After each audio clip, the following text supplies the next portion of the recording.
kasong administratibo ang alkalde ng Buenavista sa lalawigan ng Guimaras na si Samuel Gumarina matapos na sinampahan ng kaso ni Sangguniang Bayan member Vincent Pascal D. Asis sa Ombudsman dahil sa pagbili ng 2.6 million pesos na second-hand water tanker.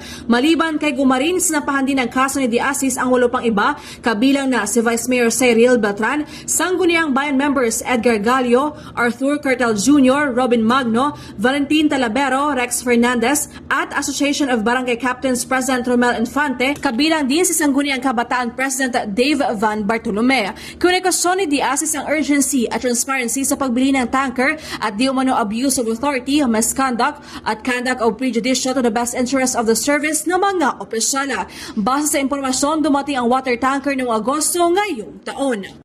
At para sa K5 Network News, ako si K5, Jenny Kauhyunan para sa Kampiyon na Balita, Serbisyo Publiko at Kasiyahan sa Bawat Pilipino. K5 News FM. K5 News FM. News FM.